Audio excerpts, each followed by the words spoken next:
À 200 mètres de l'arrivée avec le maillot vert, Wout van Aert. Jacobsen n'est pas là pour l'instant. Jacobsen qui attend dans la roue de Van Aert. Toujours Pedersen, Van Aert qui est passé. Van Aert qui est passé. Van Aert. Non, c'est Jacobsen. C'est Jacobsen. Et Van Aert deuxième, je pense. Van Aert est deuxième. Jacobsen qui s'impose, qui a attendu le tout dernier moment pour déboîter, qui remporte sa première étape sur le Tour de France.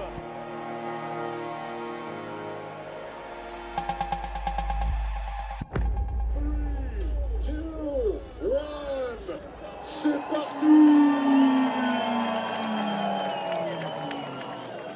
3, 2, 3, un essai sur Radio Tour en relais. Essai sur Radio Tour en relais. Bonjour à tous.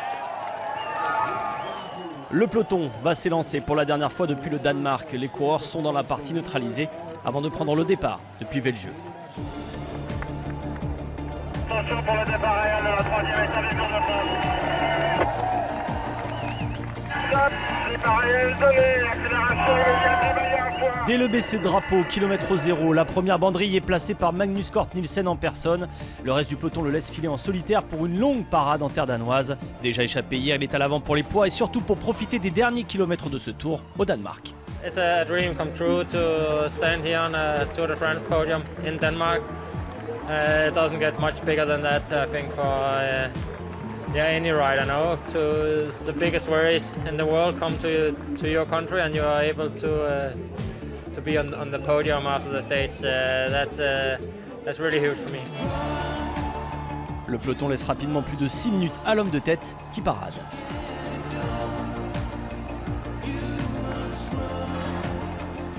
Look at Magnus Cort. He is thriving and being carried along the road by the throngs of Danish fans. Il est bien dans l'ascension de la côte de Koldingiev. Est-ce qu'il va lever les bras, Magnus Cort Nielsen? Adresser un salut au public. Ah oui, un petit signe quand même. C'était grand, c'était beau, c'était festif et il en a profité, Magnus Cort Nielsen, à fond de ces moments. Et il va poursuivre sa promenade solitaire sur les routes du Jutland, en tout cas on l'imagine. Quelques équipes de sprinteurs se relaient tout de même pour contrôler l'écart aujourd'hui, car ça va être long pour Magnus Cort Nielsen, le combatif du jour. Un autre Danois est à l'honneur, c'est le coureur de Quick-Step Alpha Vinyl, Kasper Asgreen. Il est à la maison, Kasper Asgreen, qui est l'un des plus beaux représentants de cette nouvelle génération de coureurs danois. Il est jeune, il n'a que 27 ans, mais déjà un palmarès incroyable, vainqueur du Tour des Flandres, vainqueur du Grand Prix E3, vainqueur de Kurn-Bruxelles-Kurn. Avant de filer vers Sanderborg, comme hier, le peloton se met en place pour une répétition générale du sprint massif à venir. Encore 91 km à parcourir et quelques points à prendre pour le classement maillot vert à Christiansfeld. Il s'agit également de se dégourdir les jambes pour les bolides du peloton. Hier, Ewan avait devancé Van Aert. Allez, Laporte, il va. Laporte, oui. Christophe Laporte qui emmène Coude à coude avec Morkov. Wout van Aert, Morkov avec dans sa roue Jacobsen. Ça sera là. Jacobsen un peu enfermé. Ça sera Van Aert. Ouais. Et c'est Wout van Aert, le maillot jaune, qui va passer en tête du peloton sur la ligne du sprint intermédiaire. Et on a vu, comme hier, Christophe Laporte n'a pas coupé son effort pour devancer sur la ligne Peter Sagan.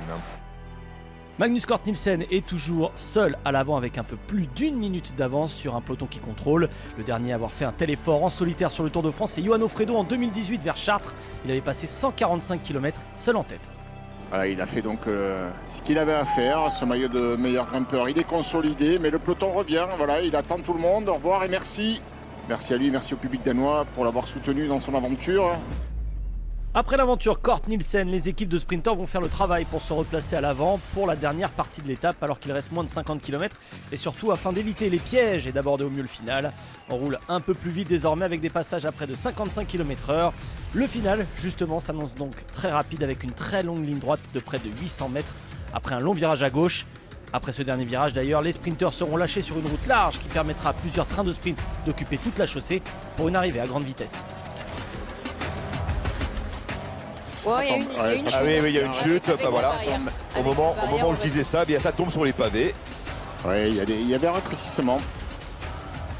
Ça devient de plus en plus tendu à 900 mètres de l'arrivée maintenant. Attention au virage qui arrive. Oui, virage à 800 mètres, c'est maintenant. Sagan a fait l'effort avant le virage pour se replacer. Ouais, Florian Sénéchal qui va s'écarter bientôt pour lancer Michael Morkov. Jacobsen a perdu les roues de ses coéquipiers. Ouais. Mais Jacobsen n'est plus là. Jacobsen qui s'est fait enfermer.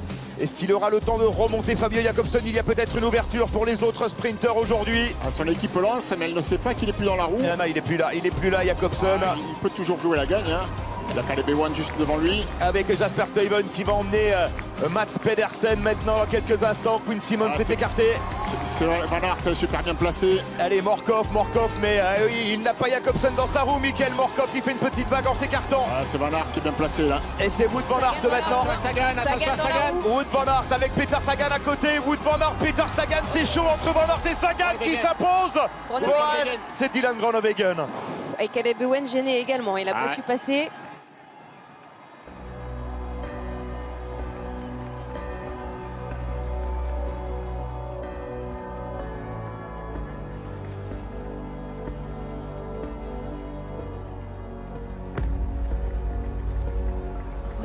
Looking at your face, this means a lot. Huh? This victory on the Tour de France 3 years after means a lot. Yeah, this was a long way. Not physically, but mentally it was a hard time, of course. After all what happened, also in my family. But this is for my wife and my son. It means a lot for me. Yesterday I was a little bit angry on myself. But today we are a long time boxed in. I was also involved in a crash with 9k to go. But he bring me back in position, we stay calm. On the end I was on the right side. Amund bring me in a really good position on the left corner. I struggled a little bit in the left corner, but on the finish line was enough and I can still believe it. Dylan Groenewegen s'impose à Sanderborg, sa 5e victoire sur le Tour de France et surtout sa première en World Tour depuis 2 ans. Au général, Wout Van Aert prend quelques secondes de bonification et consolide son maillot jaune devant Yves Lampaert qui est à 7 secondes. Le maillot vert, c'est également Wout Van Aert et ses 3 deuxièmes places depuis Copenhague. Pogačar n'a pas connu de mésaventure. Aujourd'hui, il reste le meilleur jeune de ce Tour de France. Et pour Magnus Cort Nielsen, le héros de la nation danoise et combatif du jour, l'aventure au pays s'arrête ce soir. Mais l'aventure avec le maillot à poids continue. Mardi, avec les 3 points pris en plus aujourd'hui, il est le seul à posséder des points jusque-là dans ce classement.